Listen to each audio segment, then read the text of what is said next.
रविंद्र कौशिक भारत के महान जासूसों में से एक हैं, जिन्हें ब्लैक टाइगर के नाम से जाना जाता है। उनके जन्म से लेकर उनके जासूस बनने तक की कहानी बहुत प्रेरणादायक है। रविंद्र कौशिक का जन्म 11 अप्रैल 1952 को राजस्थान के श्रीगंगानगर जिले में एक मध्यम वर्गीय परिवार में हुआ था। उनका बचपन श्रीगंगानगर में ही बीता।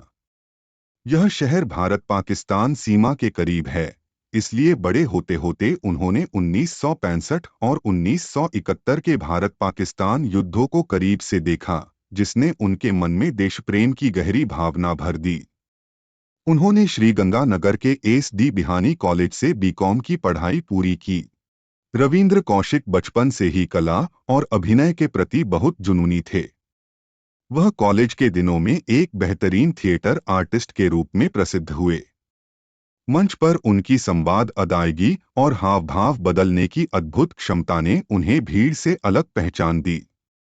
वर्ष 1972 में जब वह सिर्फ 20 साल के थे, तब उन्होंने लखनऊ में आयोजित एक राष्ट्रीय स्तर के नाटक समारोह में हिस्सा लिया।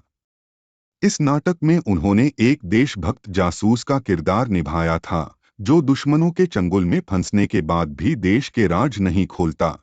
लखनऊ में उनके शानदार अभिनय को भारत की खुफिया agency research and analysis wing के कुछ अधिकारियों ने देखा।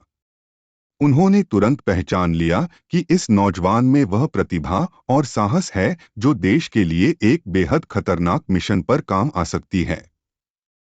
रॉ के अधिकारियों ने रविंद्र कौशिक से संपर्क किया और उन्हें देश की सेवा के लिए एक अंडरकवर एजेंट बनने का प्रस्ताव दिया। देश के लिए कुछ कर गुजरने की इच्छा रखने वाले रविंद्र ने इस प्रस्ताव को तुरंत स्वीकार कर लिया। 1973 में अपनी बीकॉम की डिग्री पूरी करने के बाद रविंद्र ने अपने परिवार से कहा कि वह नौकरी के लिए दिल्ली जा रहे हैं। असल में रॉ के साथ उनकी 2 साल की कड़ी ट्रेनिंग की शुरुआत थी। इस ट्रेनिंग में उन्हें इस्लाम धर्म, उर्दू भाषा और पाकिस्तानी संस्कृति के बारे में गहराई से सिखाया गया ताकि वह एक पाकिस्तानी नागरिक की तरह लग सकें।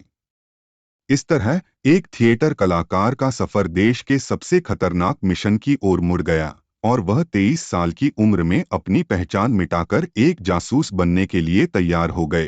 ट्रेनिंग पूरी होने के बाद रविंद्र कौशिक ने अपनी भारतीय पहचान, धर्म और परिवार को पूरी तरह से त्याग दिया। नबी अहमद शाकिर उन्हें एक नया नाम दिया गया।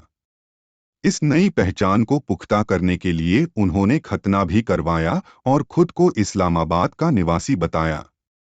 नवंबर 1975 में मात्र 23 साल की उम्र में रविंद्र कौशिक को भारत-पाकिस्तान सीमा पार करके पाकिस्तान भेज दिया गया। पाकिस्तान पहुंचने के बाद नबी अहमद शाकिर ने कराची विश्वविद्यालय में दाखिला लिया और एल.एल.बी. की पढ़ाई पूरी की। पढ़ाई पूरी करने के बाद वह अपनी चतुराई और मेहनत के दम पर पाकिस्तानी सेना में एक क्लर्क के तौर पर भर्ती होने में सफल रहे।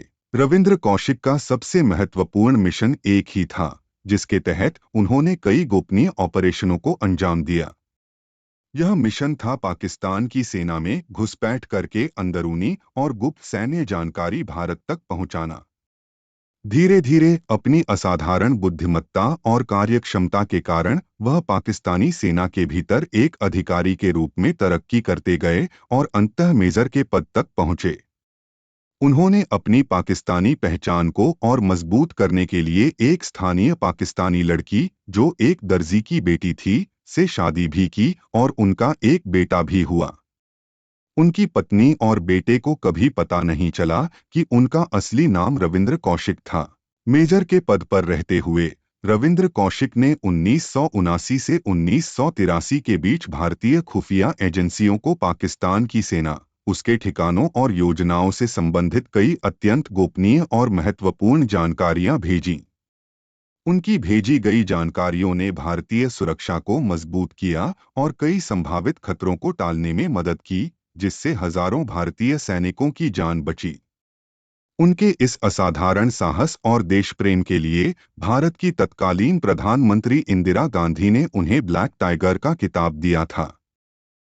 रविंद्र कौशिक 1975 से 1983 तक लगभग 8 वर्षों से पाकिस्तान में सफलतापूर्वक अंडरकवर एजेंट के रूप में काम कर रहे थे और पाकिस्तानी सेना में मेजर के पद तक पहुंच गए थे। साल 1983 के आसपास रॉ को लगा कि लंबे समय से रविंद्र कौशिक की ओर से कोई खुफिया जानकारी नहीं मिली है। इस कारण रॉ ने उनसे संपर्क साधने के लिए एक और कम प्रशिक्षित या अनुभवहीन एजेंट को पाकिस्तान भेजने का जोखिम भरा फैसला लिया। सितंबर 1983 में रॉ ने इनायत मसीह नामक एक एजेंट को रविंद्र कौशिक से संपर्क करने और उन्हें एक खास संदेश देने के लिए पाकिस्तान भेजा। यह नया एजेंट सीमा पार करते समय कराची में जल्दी ही पाकिस्तानी खुफिया एजेंसियों ISI के हत्थे चढ़ गया।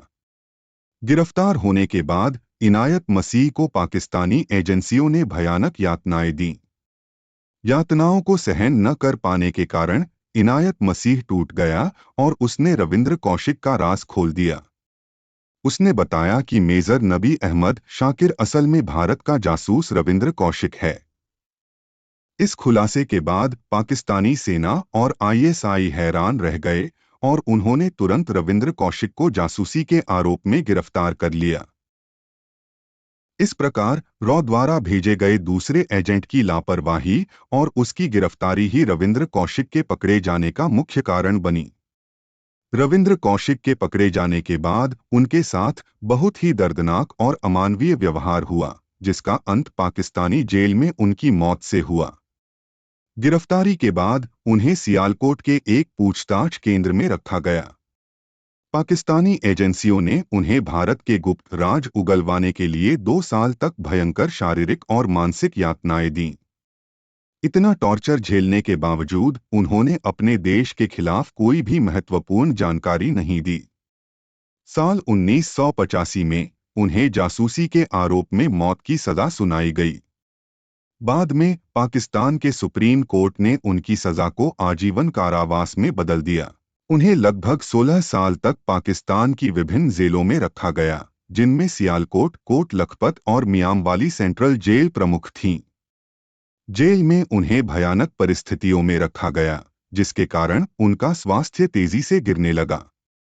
जेल में लंबी कैद और खराब जीवन शैली के कारण वे दमा, TB और दिल की बीमारी जैसी गंभीर बीमारियों से पीड़ित हो गए। नवंबर 2001 में उन्होंने पाकिस्तान की मियांवाली सेंट्रल जेल में TB और दिल की बीमारी के कारण आखिरी सांस ली। उन्हें जेल परिसर के पीछे ही दफना दिया गया और उनकी पार्थिव देह कभी भारत नहीं लाई जा सकी।